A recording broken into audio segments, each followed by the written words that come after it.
expertos en estos temas también relacionados al crimen organizado. Le agradezco al flamante Premio Nacional de Periodismo, el maestro Pepe Reveles, más de 50 años, más de medio siglo en el periodismo, autor de libros como este que ve en pantalla, Necropolítica y Narcogobierno, y también un libro de referencia en el caso Cassés Vallarta, el affair Cassés, del maestro Pepe Reveles. Te saludo con mucho gusto, Pepe, buenos días. Muy buen día, Vicente, y saludos. Espero que ya esté por ahí Paco y el licenciado César Gutiérrez Priego. Aquí nos miramos en unos segundos. Claro que sí. Déjame saludar al abogado César Gutiérrez Priego, abogado especialista en Derecho Penal, Derecho Militar y Seguridad Nacional, ex candidato a ministro de la Suprema Corte de Justicia de la Nación y ex candidato a fiscal general de la República. Gran amigo de este espacio libre como el viento. ¿Cómo estás, César? Buenos días. Buenos días, Vicente, un placer saludarte. Saludos a Pepe y también ahí a Paco, que por ahí anda. Y como siempre, un placer estar aquí con ustedes. Bien lo decían, ya está Paco Cruz, el maestro Paco Cruz, más de 47 años en el periodismo, autor de una larga lista de libros como Las Damas del Poder y García Luna, El Señor de la Muerte, y libros de referencia como Tierra Narca y La Guerra que nos ocultan. Mi querido Paco, gracias por regresar a la mesa. A Vicente, buenos días. Pepe, César, buenos días. Aquí estamos de regreso, Vicente. Gracias, Paco. A ver, mi querido Pepe, déjame iniciar con el caso Cabeza de Vaca, porque sería emblemático si surte efecto esta petición de aprehensión y solicitud de extradición en contra de este personaje que es señalado de ser uno de los financiadores de los cerebros y centros de dinero del panismo, que fue declarado representante del PAN para América del Norte, que se anduvo burlando en una cumbre de la derecha en Washington hace unos días, y que se burla incluso de esta solicitud de extradición a través de redes sociales, pero es toda una fichita de acuerdo a la información que surge. ¿Cómo ves el caso, Pepe Reveles? Pues ya son años que ha sido señalado Cabeza de Vaca como este operador que mencionas, ¿no? De las derechas, de la derecha panista, y que incluso ha ganado fama a nivel internacional por esta razón. Creo que va a fructificar ese pedido de extradición porque hay razones más que suficientes y motivos para traerlo al país y enjuiciarlo por múltiples acusaciones que ha recibido de todos los sectores, pero particularmente por pues abusar del cargo público y de los dineros públicos. García Cabeza de Vaca creo que es el ejemplo de estos políticos que pasaron impunes por su puesto y a pesar de haber sido electos en las urnas, pues defraudaron la confianza popular y se convirtieron en explotadores precisamente de la sociedad que los eligió.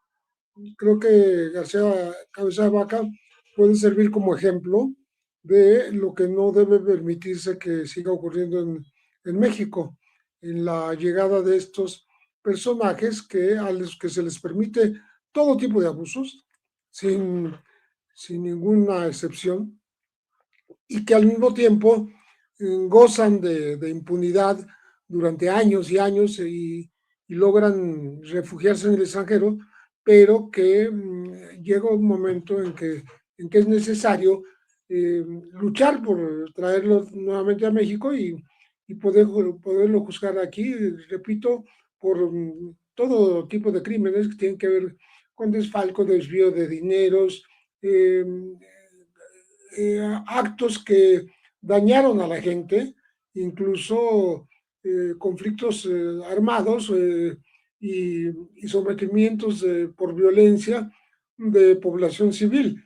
Y él es responsable para responder por todas estas acusaciones cuando esté ante los tribunales acá en México. Espero que sirva de ejemplo para que no continúe operando este tipo de personajes en nuestro país y sobre todo que no permanezcan impunes por tantos años como ha permanecido García Cabeza de Vaca.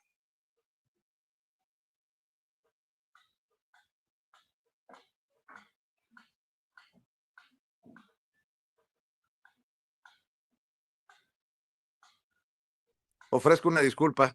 Se cerró el micrófono, ofrezco una disculpa.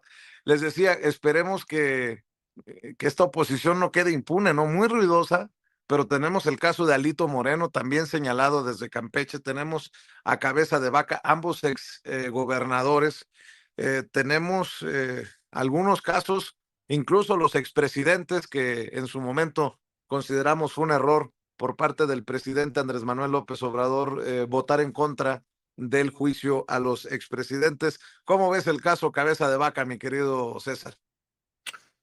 Fíjate, Vicente, en el caso de Cabeza de Vaca hay una cuestión donde me parece que es importante para el análisis. Él sigue teniendo, hasta este momento, aunque se negó la suspensión de amparo, una primera resolución en donde, de acuerdo a lo que publicó su abogado Javier Cuello Suart, hay que ubicar que él es hijo de Javier Cuello Trejo y es primo hermano de Roberto Gil Suart, quien es realmente el abogado principal de Francisco Javier Cabeza de Vaca. Y aquí hay una cuestión donde él publica que no podría llevarse a cabo porque ellos van a ir a la revisión del amparo, obviamente, para tratar de ganar tiempo. Y de acuerdo a lo que él publica en esa primera resolución, no se podía girar una ficha roja de solicitud de captura.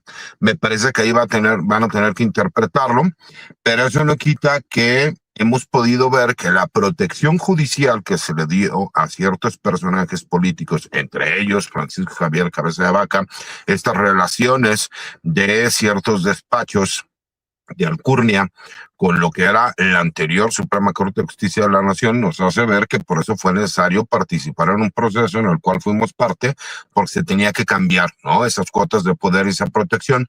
Hay que recordar que incluso él ya existía una orden de aprehensión desde que él era gobernador y que, derivado del fuero constitucional que le otorga la Constitución del Estado de Tamaulipas, fue que no se pudo llevar a cabo la ejecución de esa orden de aprehensión que se solicitó en su momento y que posteriormente él huyó del país y se trajo de la acción de la justicia. Me parece que en esa situación que tenemos muchos mexicanos, o que tienen muchos mexicanos que viven en la frontera norte de nuestro país, sur con Estados Unidos, el tener una doble nacionalidad muchas veces les ha servido para quedar o buscar tratar impunes. Hay que recordar el caso de César Duarte, quien incluso tenía un manto protector por parte de la gobernadora de Chihuahua y de la Fiscalía del mismo estado, y que, derivado de una orden de aprehensión que la Fiscalía General de la República ejecutó de forma correcta en el estado de Chihuahua, fue que él puede estar realmente rindiendo cuentas ante la autoridad. Entonces, cuando tú ves este tipo de asuntos, cuando ves el que no se puede desaforar a Alito Moreno porque te hace creer que no solo es la protección judicial, porque recordemos que él, derivado de también juicios de amparo que se le concedieron estas pensiones provisionales, no fue desaforado en su momento, pues obviamente ellos juegan a la prescripción, lo que hablábamos en hace algunos años de cómo la ley estaba creada para que tú pudieras ser impune respecto a la corrupción y que por eso Andrés Manuel López Obrador puso mucho hincapié en eso, ¿no? Entonces, cuando vemos a todos estos personajes, cuando vemos a un personaje como Ricardo Salinas Pliego, que dentro de su mismo juego jurídico, él tuvo que pagar porque ya no existían instancias legales, cuando vemos a personajes como Germán Martínez que mienten haciendo señalamientos de que supuestamente presentaron denuncias ante la Corte Interamericana cuando lo que realmente presentaron fue un amicus curiae, ¿no? Que es simple y sencillamente esas observaciones que tú haces y que realmente no tienen ningún peso, pues te das cuenta que no solo han perdido la batalla jurídica, sino también la narrativa y tratan de buscar a un grupo en específico. Y me quedé escuchando lo que decía Nacho Rodríguez, el chapucero, y tiene razón, hay como una lucha, ¿no?, interna al interior de Morena, que se confunde. Morena no es el gobierno, personas que pertenecen al partido Morena, muchos de ellos terminaron en el gobierno, y que parece que eso le ha terminado dando credibilidad a una narrativa que con el libro de Julio Scherer pues trata de esta guerra interna, ¿no?, por espacios, pues obviamente se haga todavía muchísimo más grande y le dé posibilidades de narrativa a personajes como Francisco Javier Cabeza de Vaca, Alito Moreno y a muchos otros más, de decir que lo que pasa es que existe un narcogobierno y que ellos son presos políticos y que por eso están yendo en contra de ellos, etcétera, etcétera, etcétera. Simple y sencillamente es imposible que se pueda justificar la fortuna multimillonaria del exgobernador de Tamaulipas cuando él toda su vida fue servidor público, nunca fue empresario, y no puede justificar el tener miles y miles y miles y miles de millones de pesos. Entonces me parece que sí tiene que ser hincapié a la Fiscalía General de la República para que no queden impunes. Ya vimos el caso de Karim Macías, que me parece que incluso fue operándose para que se pudiera dar una prescripción de los delitos y que por eso Reino Unido le termina concediendo la solicitud de asilo, porque dicen, bueno, pues es que de acuerdo a tus mismas leyes ese delito ya prescribió, cuando no saben cómo opera, ¿no?, la prescripción, porque sí existe una orden de aprehensión vigente. Entonces me parece que todo eso ha sido por parte de estos grupos de poder que estaban conectados en su momento con el Poder Judicial, y que la intención tanto de la reforma como de los cambios estructurales que se están haciendo, pues es que se acabe con la impunidad que ha existido con todos estos políticos, con todos estos empresarios y con toda la gente que queda completamente impune en todos estos actos de corrupción que se llevaron a cabo durante toda la historia de nuestro país. Así es, de hecho hablábamos desde temprano del caso Cabeza de Vaca, mi querido Paco. Entrevistaba también a Marta Olivia López Medellín sobre lo importante que sería el golpe, ¿no? Tanto en la lucha contra la corrupción, contra la impunidad, como el golpe político a la oposición. Y bueno, ya mencionaba César también el caso de Karime Macías, creo que es el nombre de la ex esposa del exgobernador priista de Veracruz. Vamos a ver cómo le va en su primer encargo. Ahora sí que será su primer encargo como embajador de Reino Unido, Alejandro Gertz Manero. Me lleva, ya entendió el que entendió. Y bueno, este extrañamiento que dice la presidenta se envía a Reino Unido por el caso del asilo a la ex primera dama de Veracruz, mi querido Paco. Vicente, pues yo te voy a decir a ti, a Pepe y a César, merezco la abundancia, merezco la abundancia, merezco la abundancia y merezco la abundancia. Mira, hay que ver el caso. César conoce mucho más de cuestiones legales que nosotros, pero verdaderamente es un caso patético. Hay que ver cómo lo presentó la Fiscalía y luego cómo lo presentó la Secretaría de Relaciones Exteriores. Oye, Paco, hay que conocer. Sí. Paco, perdón. Lo que me preocupa es que ahora desde el lado de Relaciones Exteriores esté el que todo parece indicar que hizo mal la chamba, el fiscal general de la República o la gente a su cargo, porque de acuerdo a lo que entiendo fue por una situación ahí de la fiscalía que le permiten que llegue al asilo en Reino Unido. Nada más lo dejo ahí sobre la mesa, Paco. No, por eso ahora hay que ver qué va a hacer la nueva fiscal, hay que ver cómo van a presentar el reclamo. Sí, está ahí, está en juego todavía, pero bueno, finalmente perdieron el primero y hay que acreditárselo bien a Alejandro Gertz Manero, que aquí siempre lo dijimos, caminaba siempre en sentido contrario y siempre estuvo más en contacto con las élites del PRI del PAN. Así que hay que esperar ese, Vicente, pero es un caso lamentable porque tanto el gobernador Javier Duarte de Ochoa, bueno, el exgobernador ahora de Veracruz, como su esposa Karime Macías, fueron un desastre verdaderamente y es un caso miserable. ¿Recuerdas que vacunaban a los niños niños con cáncer, mientras se robaban el dinero, Vicente? Así que lo interesante es que él sigue preso, tiene nuevos cargos, hay que ver cómo avanzan, pero el caso de Karime es lamentable. Esa libreta que le dio la vuelta al mundo, merezco la abundancia, así que hay que esperar, Vicente. Pero mira, por el otro lado hablaban tú, Pepe y César yo le digo el gobernador oscuro Francisco Javier García Cabeza de Vaca, independientemente de los cargos que ya lo conocemos, delincuencia organizada, su policía especial o cuerpo élite, los GOPES, que operaban como un comando del crimen organizado, como un mini cártel o cártel regional del crimen organizado. Independientemente de eso, sí, la PGR y luego la Cancillería presentan un buen caso, y yo estoy convencido que pueden llegar a buen términos, y sería un golpe en específico, lo digo, para el Partido Acción Nacional, para el PAN, Vicente. ¿Por qué? Porque Francisco Javier García Cabeza de Vaca representa para mí, en realidad es el futuro o el tapado del panismo. Es el único que tendría recursos para ser candidato presidencial, o por lo menos intentarlo. Es el único panista. Y él sería una especie de enlace entre el cártel inmobiliario que controla hoy Jorge Romero Herrera y toda su banda, y sería con el viejo PAN, el de Felipe Calderón Hinojosa, que son las facciones que están peleando en este momento. Sería muy interesante. Tú recuerdas, ya lo decía César, el muy cercano a él es Roberto Gil Suart, que fue el secretario de la presidencia con Felipe Calderón Hinojosa.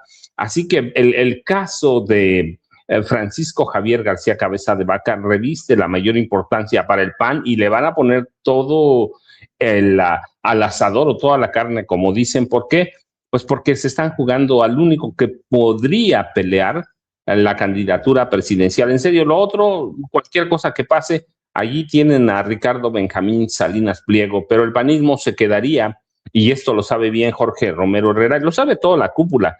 Si el PAN lleva como candidato a Salinas Pliego, el que va a perder es el PAN, que es el caso. No han visto, o lo han visto bastante bien, el ejemplo del PRI. Vicente ya lo ha dicho Alito, por más pillo que sea, lo ha dicho un par de veces, perdimos porque no llevamos candidato presidencial. Y sí es cierto, muchos, los poquitos votos o muchos que tengan, pues no son para ellos, y pierden. ¿Por qué? Pues porque no presentan una opción. Lo mismo sería para el PAN, estaría quedando a nivel de sanguijuela, parásito, como quieran llamarle, un partido satélite, si llevaran a Ricardo Benjamín Salinas Pliego, y a él le darían posibilidades eventualmente de formar un partido que no pegue en 2030, pero en 2036 no con Ricardo Salinas Pliego, porque además ya es un hombre de más de 70 años, hay que decirlo, pero algún otro de la extrema derecha empezarían a formar su partido para el 2030. Yo insisto que no tienen opción, pero para 2036 puede ser, Vicente. Así que esa es la desgracia o el factor Francisco Javier García Cabeza de Vaca para el PAN, y para el PAN nuevo, el cártel inmobiliario, y para el PAN viejo, Vicente. Otra vez, Pepe Rebeles, tendrá que ser en Estados Unidos, y tenemos que estar al pendiente que se empiece a deshojar la margarita, se empiecen a conocer detalles de casos como la matanza de Allende y el campo de exterminio en la prisión de Piedras Negras, por el caso de los Zetas en Estados Unidos. Será el juicio tal vez contra el Z40 o el Z42 que nos dé claridad de cuál fue el manto protector, y ahí sí que se pongan a temblar los Moreira, como decía también temprano Paco, pero será pues en un juicio en Estados Unidos, todo parece indicar, Pepe Rebeles.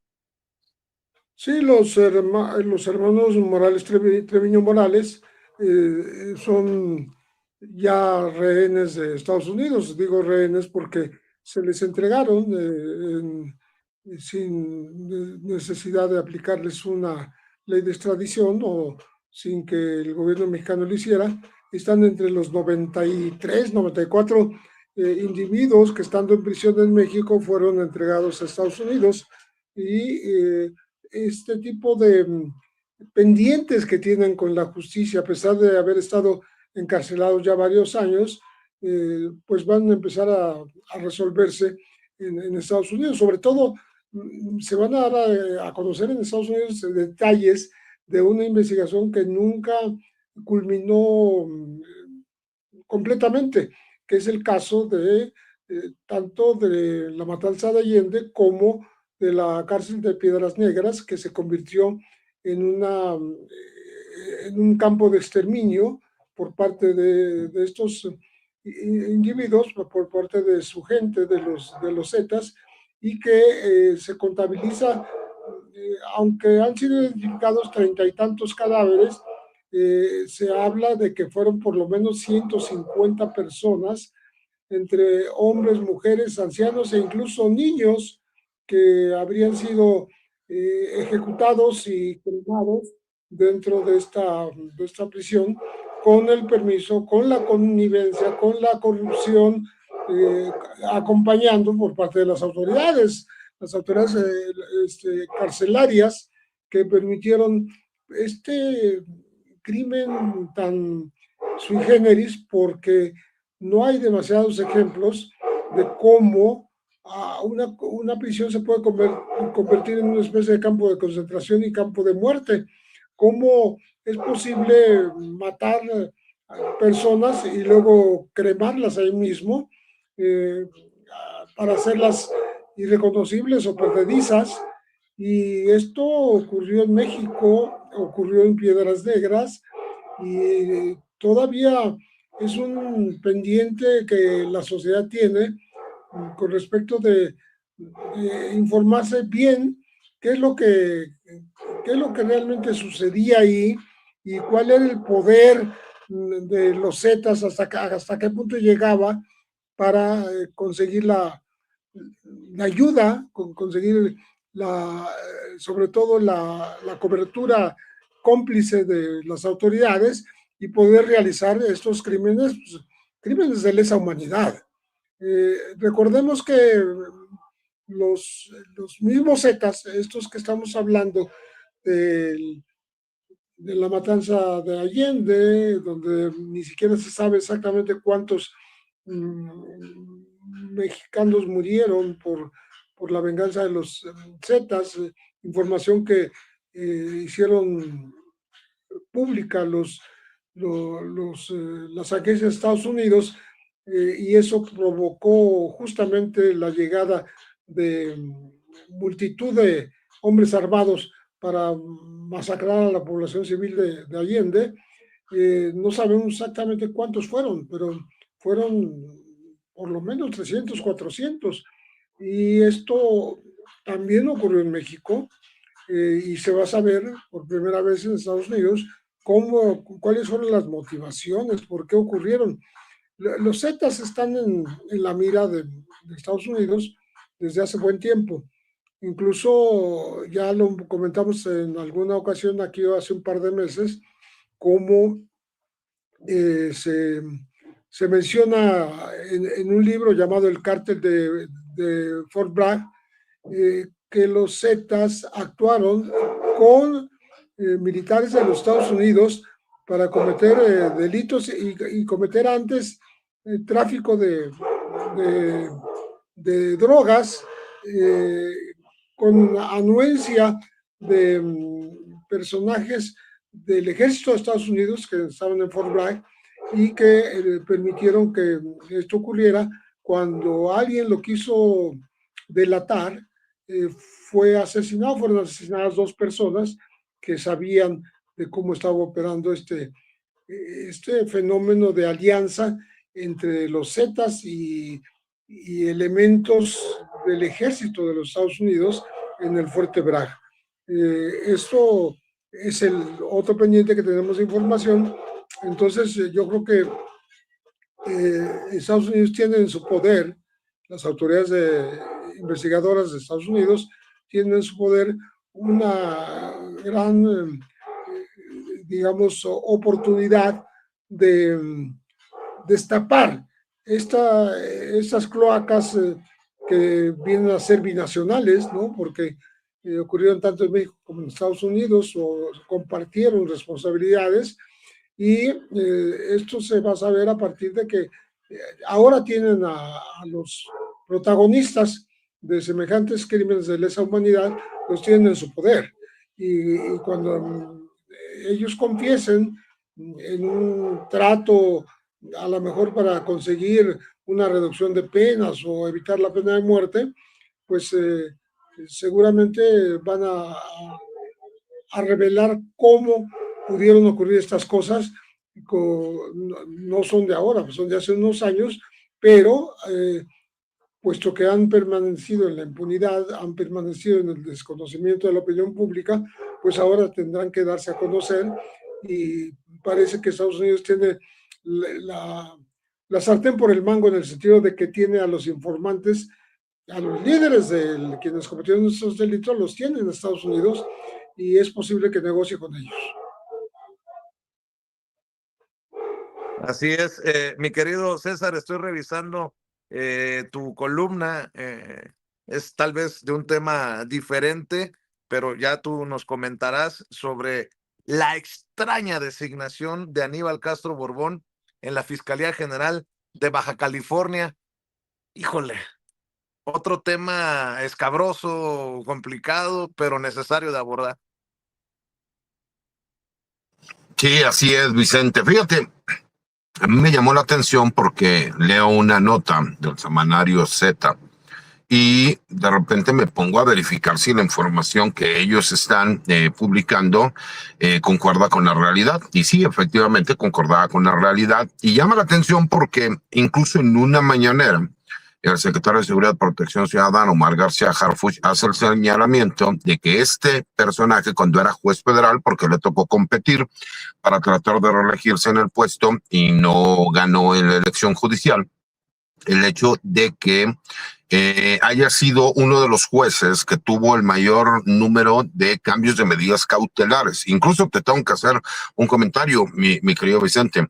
Yo tengo en todas mis redes sociales un número de contacto para mensajes de WhatsApp, para cuando la gente nos busca para alguna historia jurídica o algún problema de carácter legal. Y esta persona nos mandó un mensaje. Incluso el día de hoy, posteriormente, a lo mejor en la tarde, lo que pasa es que ahorita yo me paré en una gasolinera aquí en estas zonas de servicio en la carretera para poder hacer la entrevista, porque yo tengo que ir a una audiencia que tengo programada a mediodía acá en un estado de la República, ¿no? Y la realidad es que, pues me imagino que ha de querer algún tipo de réplica, y misma que se la daré, no tengo ningún problema, pero los datos están ahí.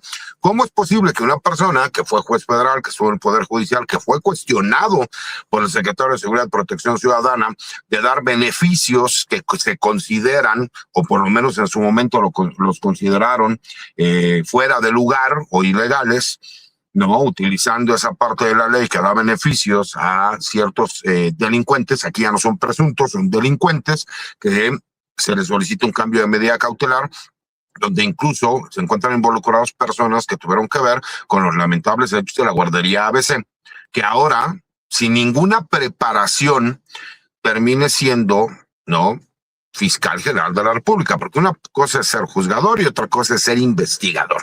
Y si tú vas como fiscal, pues obviamente cambia completamente, porque la función de la Fiscalía General de la República, en representación obviamente de la fiscal general y lo que es el agente del Ministerio Público, lo que hace es tener la capacidad de investigación.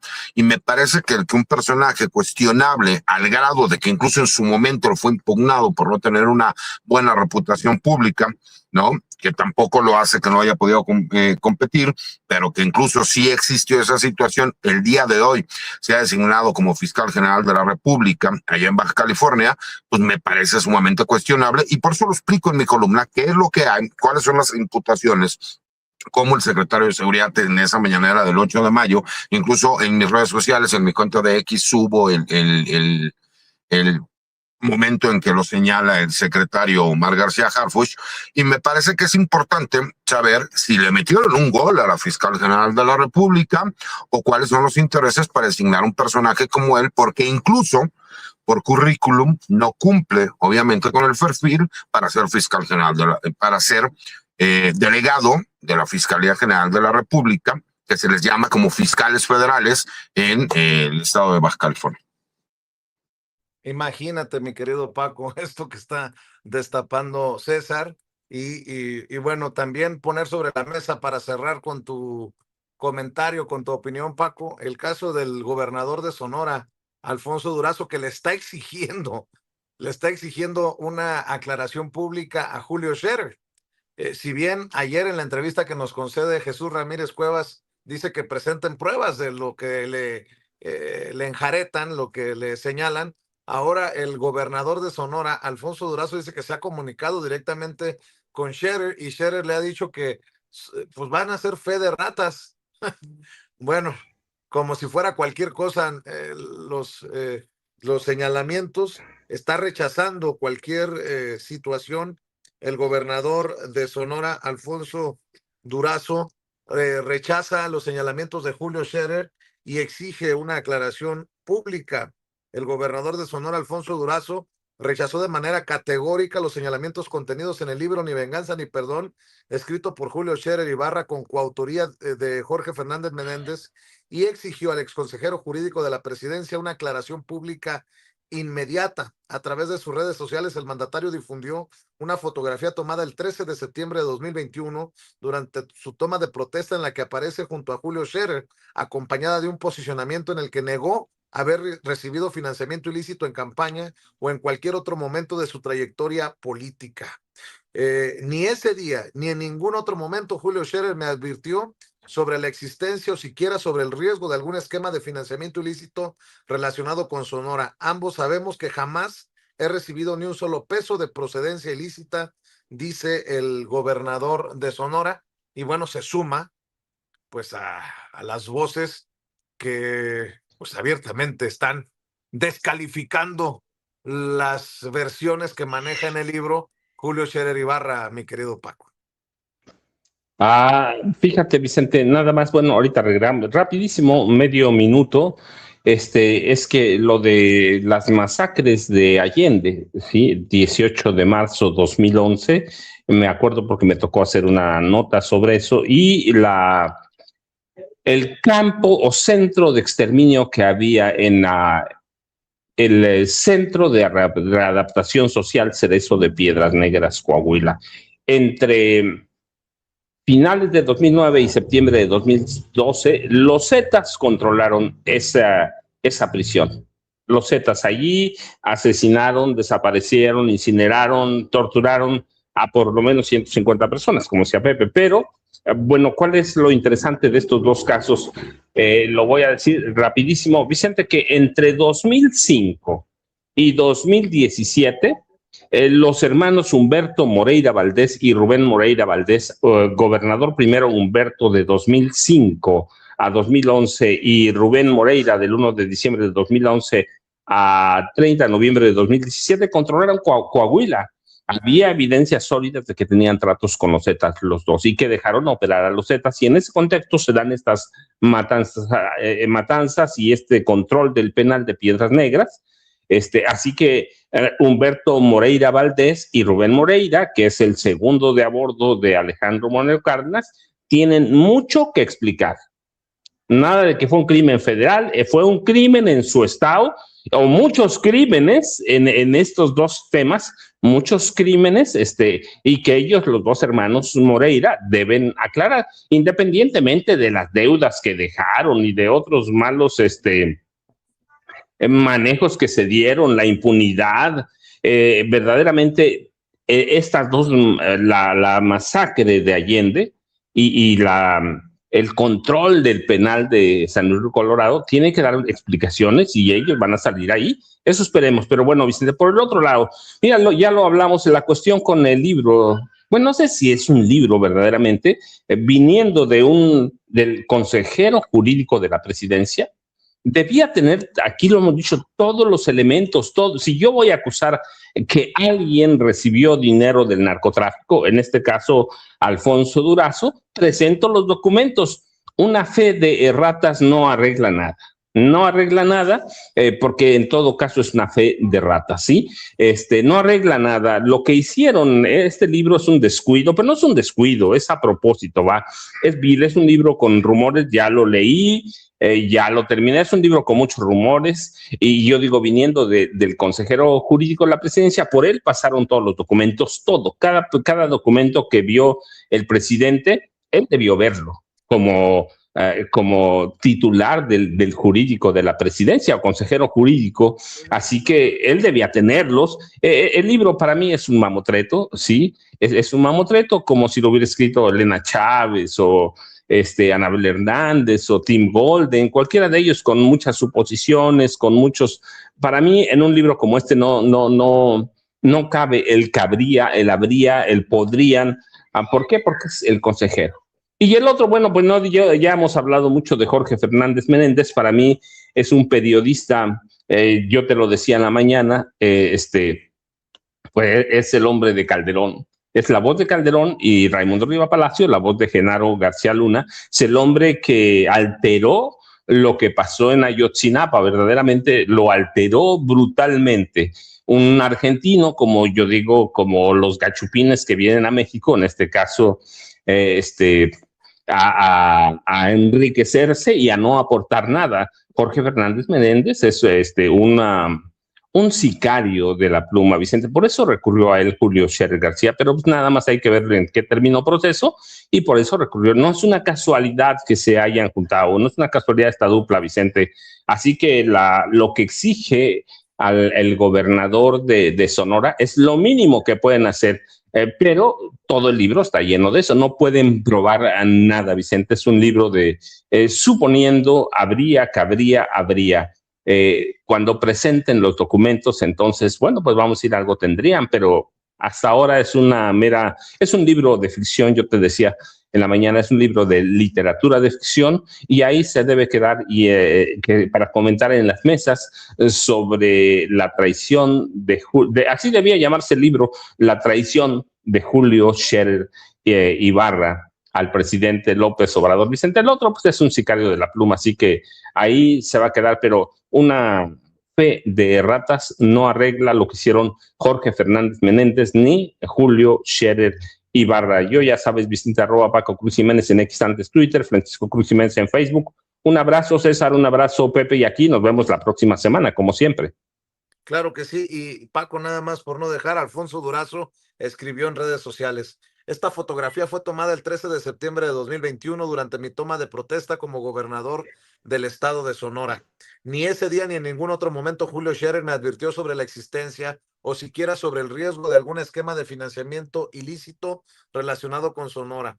Por la relación cercana y de confianza que hemos sostenido durante años, ambos sabemos que jamás he recibido ni un solo peso de procedencia ilícita ni de persona alguna vinculada a actividades de esa naturaleza.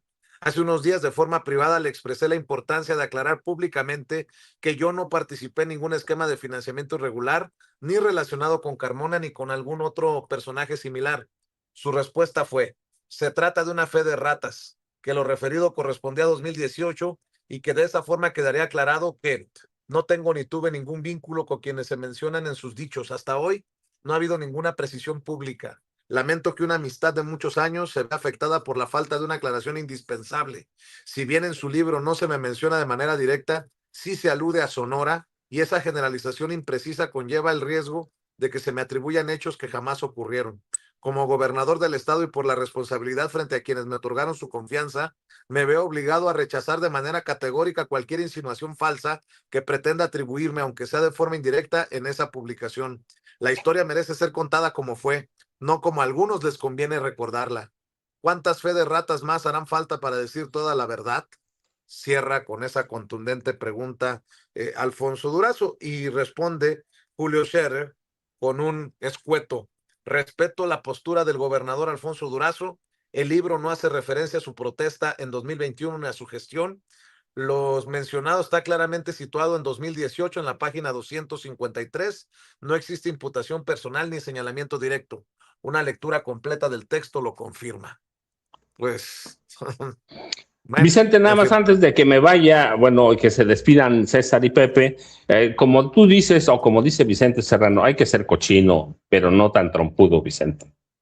Pues sí, definitivamente, y como bien lo dijo el gobernador, echó también por el caño la amistad, dice el gobernador Alfonso Durazo, Julio Scherer con su libro, y por las imprecisiones y generalizaciones que pues se llevan entre las patas de los caballos a algunos algunos otros. Mi querido César, no sé si quieras cerrar con tus redes sociales, algún otro comentario antes Como siempre, de despedirte. agradecido, mi querido Vicente, por estar contigo, con Paco, con Pepe. No, pero me encantó porque el gobernador Durazo, que no tiene pelos en la lengua, salió y le exigió una disculpa pública, y en lo que sale la fe de erratas, que en este caso es fe de ratas, ¿no?